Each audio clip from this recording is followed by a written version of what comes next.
Bonsoir et bienvenue dans votre rendez-vous du mercredi soir, Réal Politique sur Al24 News.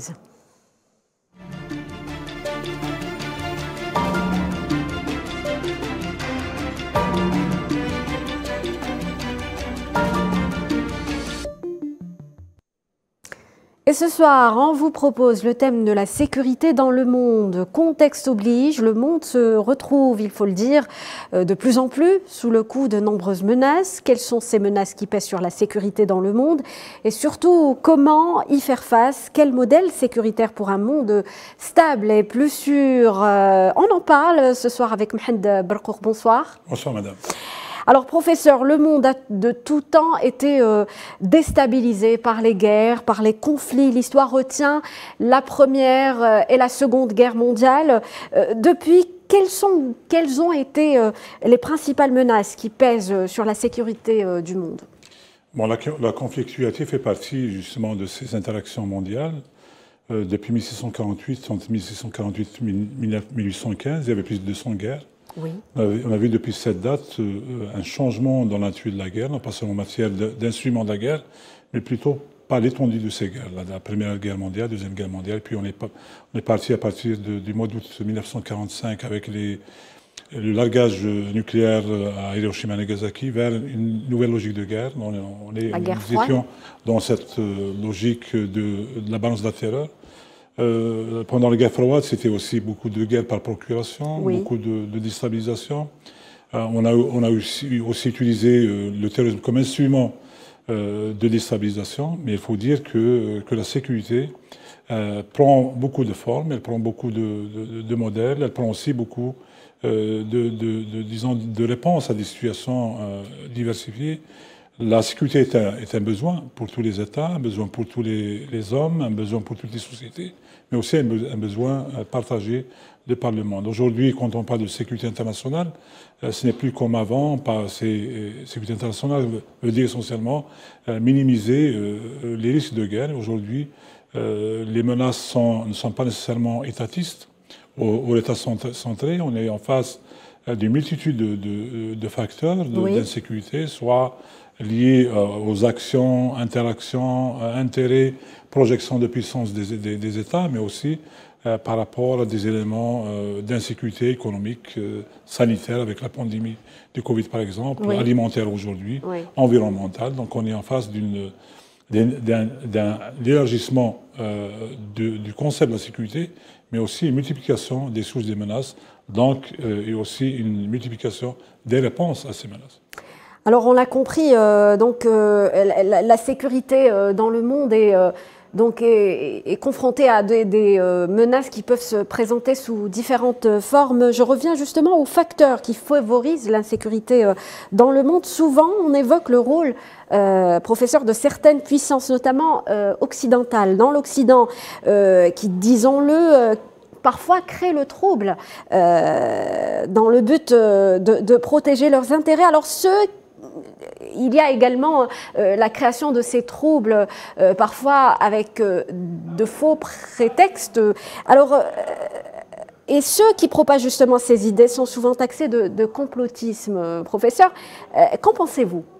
Moi, je ne suis pas un complotiste, je suis plutôt un réaliste. Oui. Donc, il faut dire que la conflictualité, comme je le disais, fait partie de l'identité même des relations internationales. Donc, c'est une dimension essentielle de la sécurité internationale ou de l'insécurité internationale. Il faut dire qu'on se réfère à un certain nombre de manuels de stratégie, depuis Sun Tzu, Van Clausewitz, De Vattel, Liddell, etc. Donc on se réfère essentiellement à ce besoin de se projeter, soit pour essentiellement prolonger le champ territorial, ce qu'on appelle essentiellement ce champ territorial en anglais, oui.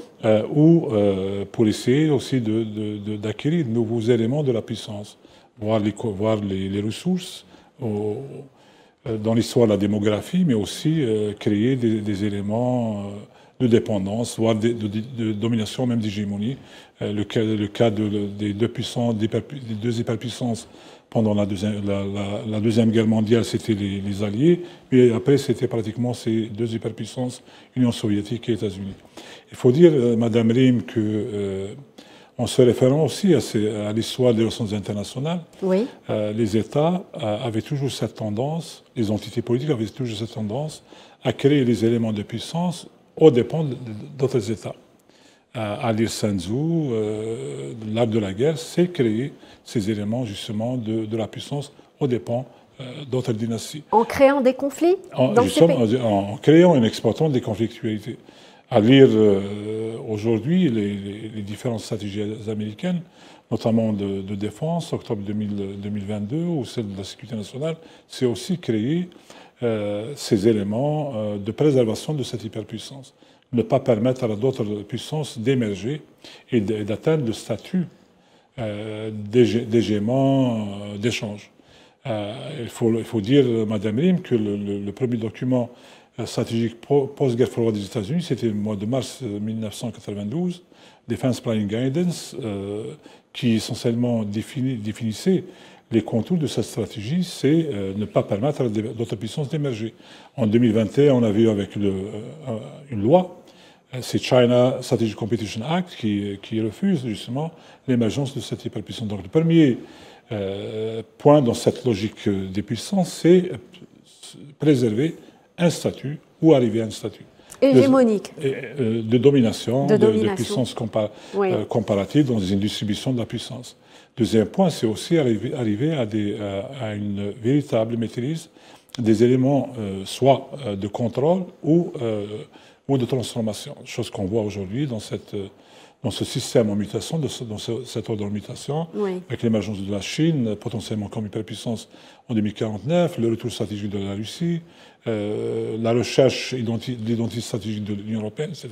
Troisième point, c'est les ressources. Arriver justement à dominer, en quelque sorte, les ressources, les ressources stratégiques. Aujourd'hui, on parle de terre rare, on parle de lithium, on parle de cobalt, etc. Mais on parle de moins en moins du pétrole du Golfe, mais on parle de plus en plus de ces richesses. En parlant des ressources, justement, naturelles, ce qui s'est passé au Moyen-Orient, par exemple, ce qui se passe actuellement au Moyen-Orient, ce qui s'est passé au Moyen-Orient, la guerre en Irak et tout ça, nous amène à cette stratégie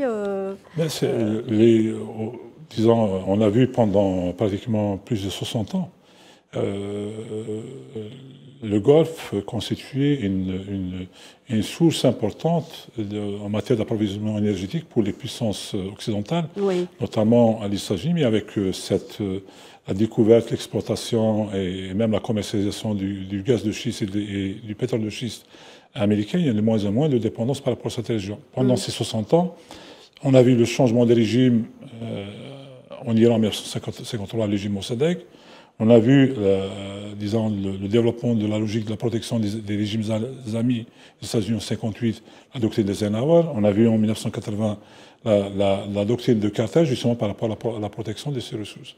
Aujourd'hui, ce qu'on voit, ce qui est certain, c'est qu'à l'avenir, on serait aussi en face, justement, d'une compétition accrue par rapport à d'autres ressources. Des ressources liées aux transitions énergétiques, donc les produits pour le stockage d'énergie, mais aussi par rapport à d'autres ressources importantes pour le développement des technologies, soit spatiales, aéronautiques, télécommunications, etc.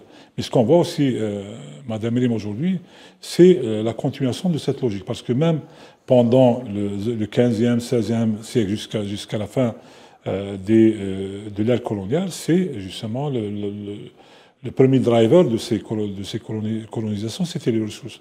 Aujourd'hui, ce qu'on voit aussi, cette volonté d'endiguer l'émergence d'une Chine forte, d'une hyperpuissance chinoise, par de nouvelles formes de conflictualité, non pas par des affrontements militaires, mais plutôt par des régimes de sanctions, par des logiques d'endiguement par rapport justement à ces ressources. Alors en parlant justement du rôle de l'accident et de ces affrontements militaires, on parle souvent d'interventionnisme militaire. Professeur, d'abord avec vous, j'aimerais qu'on revienne sur les exemples les plus saisissants d'interventionnisme militaire. C'est à chaque fois, c'est pratiquement la seule option utilisée par les Occidentaux. Il faut dire aussi, Madame Lee, que même pendant la guerre froide, les Soviétiques avaient innové en matière justement de normes et d'engagement militaire dans cette zone de l'Europe centrale et orientale, la doctrine Brejnev de 1968 par rapport à cette souveraineté limitée. Donc c'était des ingérences. On a vu aussi les États-Unis, c'est pas la première fois, ça a commencé en 1823 par rapport à cette volonté de créer et de protéger une zone d'influence dans les Amériques et la zone des Caraïbes. On a vu en 1904 la doctrine de Taft par rapport à la logique de l'utilisation de la force à des fins économiques. On a vu de l'ingérence à Saint-Domingue, la République dominicaine. On a vu les révolutions blanches, à travers le pays des interventions au Guatemala, on a vu à Grenade en 1983, mais il y avait aussi des engagements dans le monde arabe. Il faut dire que l'Irak avait beaucoup souffert de cette logique de projection de puissance à partir de 1991, du 16 janvier 1991, de la Deuxième Guerre du Golfe, puis 23 batteries de sanctions, des opérations militaires avec les Britanniques, Operation Desert Fox par exemple, suivie en 2003 d'une agression, de l'occupation, du démantèlement institutionnel de cet État. Aujourd'hui, il faut dire, Madame Rim, que cette logique est une logique omniprésente justement dans cette doctrine américaine. C'est la seule, hein, doctrine américaine. Oui. On l'a vu par rapport à l'Afghanistan, l'instrumentalisation de la résolution 1373, septembre 2001, en Afghanistan, la guerre mondiale contre le terrorisme, le Global War on Terror. On a vu l'utilisation de cette logique dans des opérations en terreur 2001, la Somalie, Operation Zestor Hope. On a vu un certain nombre d'opérations militaires dans un certain nombre de pays. La France a aussi beaucoup exercé cette logique d'intervention et d'interférence, notamment en Afrique, avec le Tchad a souffert à 17 reprises de ces ingérences militaires. On a vu des interventions au Zaïre à plusieurs reprises, justement, dans une région très riche en minerais et en pétrole, le Chaba-Katanga. On a vu aussi dans un certain nombre de pays un certain nombre de coups d'État fomentés justement par les services français. Un État qui avait aussi des mercenaires qui travaillaient en son compte. Oui. On avait le conseiller focal qui avait les mercenaires de Bob Denard. Donc l'ingérence étrangère fait partie de cette logique de projection de puissance. C'est un instrument important, mais n'est pas le seul. Parce qu'aujourd'hui, Madame Rim, il faut dire qu'on est en face de changements, non pas en matière de logique, mais plutôt en matière d'instruments. On utilise de plus en plus les institutions internationales. Oui. Depuis 1994, le FMI et la Banque mondiale avaient développé le concept de la conditionnalité politique, voire démocratique, entre guillemets, par rapport à cette conditionnalité liée au prêt, oui. Mais en échange de réformes qui ont, à plusieurs reprises, déformé les institutions et ont créé des situations d'instabilité. Il faut dire aussi, Madame Rim, mais il faut juste, si vous permettez, aujourd'hui aussi, il y a cette instrumentalisation de ce qu'on appelle, entre guillemets, les organisations de la société civile, le cas du MIPI, du Middle East Partnership Initiative. Bon, il faut dire aussi qu'aujourd'hui, un certain nombre d'organisations non gouvernementales, entre guillemets, sont instrumentalisées dans la déstabilisation. On a vu en Égypte le cas du Centre Ibn Khaldoun. On a vu l'utilisation on voit toujours l'utilisation des vecteurs des réseaux sociaux comme élément de propagande, mais aussi de mobilisation, de recrutement et même d'instrumentalisation par les fake news. Alors, mais est-ce que l'utilisation de ces nouvelles mutations que nous vivons actuellement signifie, si vous voulez, donc que l'option militaire est parvenue quelque part à ses limites?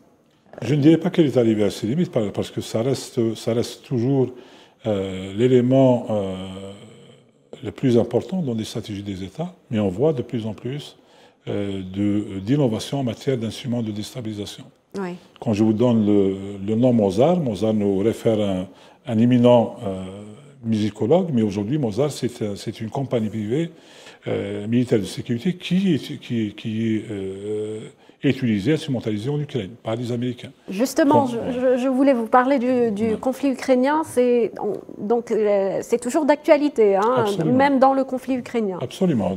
En Ukraine, on voit aujourd'hui, on est revenu en 1936 avec la création des volontaires d'Espagne, plus tard les volontaires de Rhodésie, c'est la même logique, c'est des volontaires entre guillemets qui sont utilisés comme mercenaires. Depuis mars 2022, il y a pratiquement des dizaines de milliers en provenance de 63 pays. Mais on voit d'un autre côté la mobilisation, l'embrigadement d'un certain nombre d'extrémistes de la droite, notamment européenne. Mais d'un autre côté, on a vu Madame Rim à Mariupol, c'était la brigade Azov, oui, qui a été créée en 2014, qui était disons, les premiers acteurs à front. Donc, ce qui veut dire qu'on n'est plus dans cette logique propre à Machiavel, l'armée au service de l'État, l'État autosuffisant, mais aujourd'hui, on est en face d'États étrangers qui instrumentalisent des armées d'un autre État et d'autres acteurs paramilitaires. Je parle de ces compagnies privées, mais aussi de volontaires, Wagner aussi. Des volontaires et aussi de l'extrême droite, entre guillemets, à caractère idéologique. Alors, on l'a dit, on est dans un monde en mutation. Le monde est confronté donc à des bouleversements géopolitiques, géostratégiques. Quel a été l'impact sur les relations internationales et donc sur la sécurité dans le monde?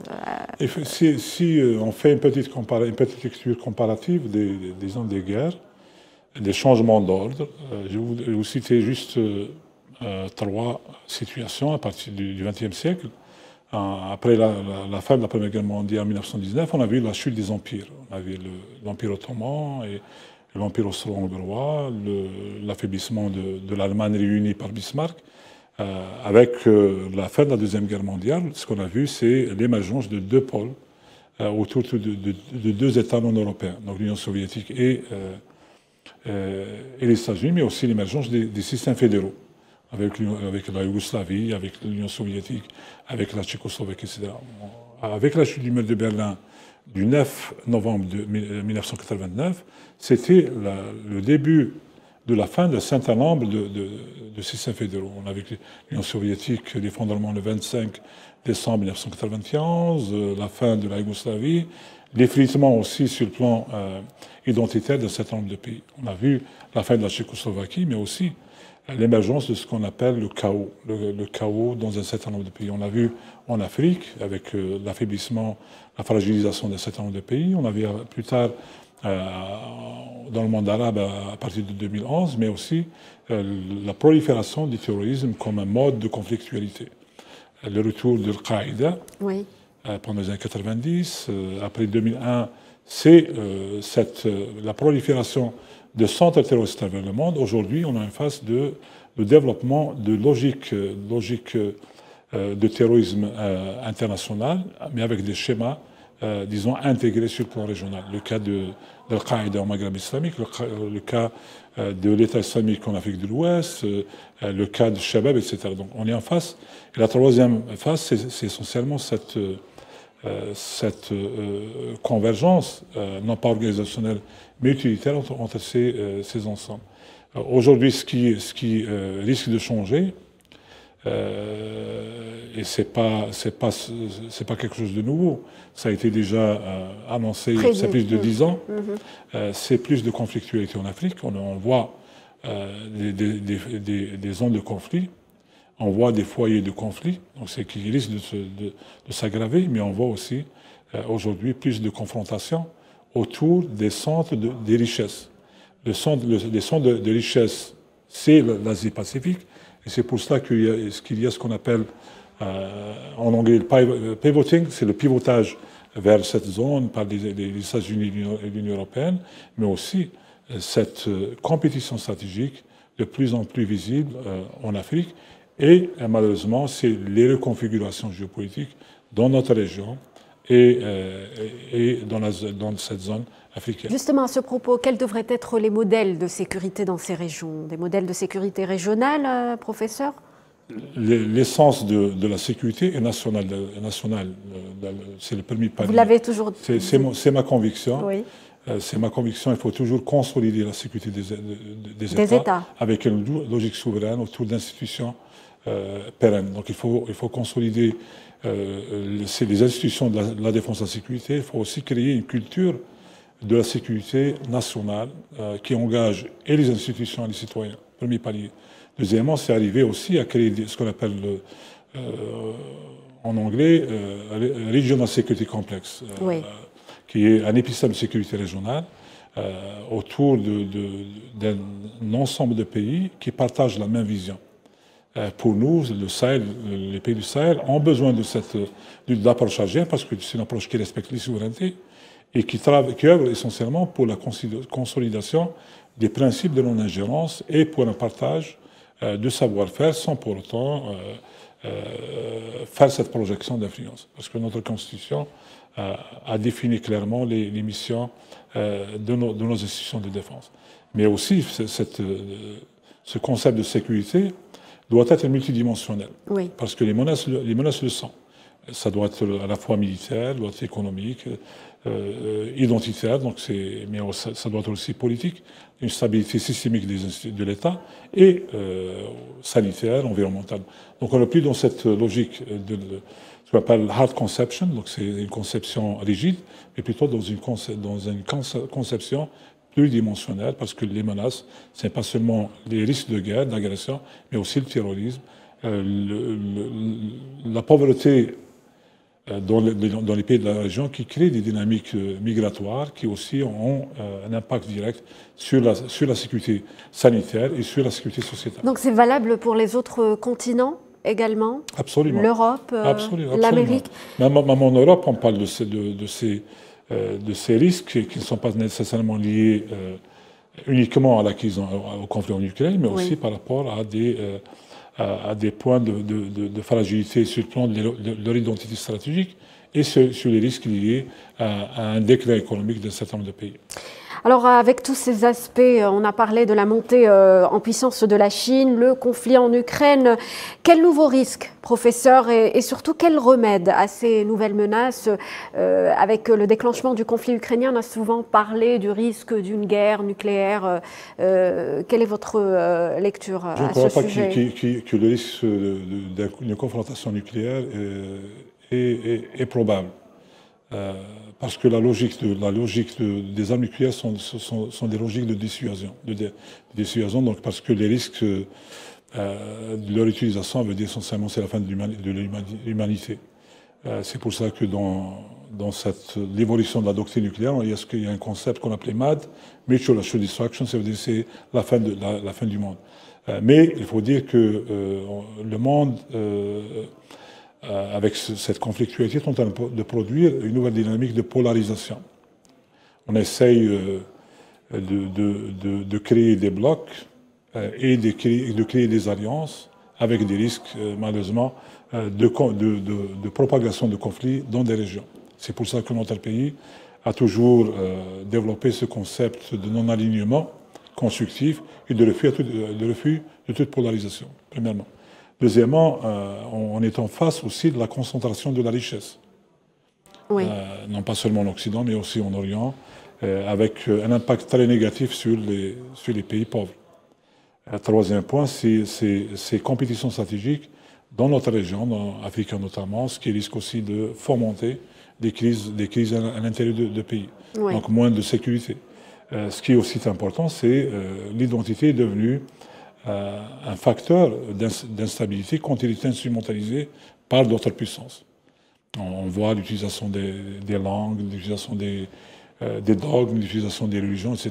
Et ça crée des frictions au sein des sociétés, donc de l'instabilité. Ce qu'on voit aujourd'hui aussi, Madame Marim, c'est l'utilisation de la présence militaire par les États-Unis, qui a 750 bases militaires à travers le monde. Oui. Aujourd'hui, la Chine n'a que 2, mais à l'avenir, il y aurait plusieurs pays qui auraient un nombre non pas comparable, mais de plus en plus de bases militaires étrangères dans des pays de la région. Aujourd'hui, on est dans notre voisinage immédiat, on est à 10 bases américaines, une présence de 12 pays étrangers. Ce qui veut dire que ces pays sont là pour leurs intérêts, donc pour éventuellement créer des éléments d'instabilité et non pas de stabilité. Il faut s'en méfier. Donc merci Madame. Professeur Mohamed Berkouk de nous avoir éclairé sur ce passionnant thème. Merci à vous. Merci à vous, chers téléspectateurs, de nous avoir prêté attention. Passez une très bonne soirée sur Al 24 News.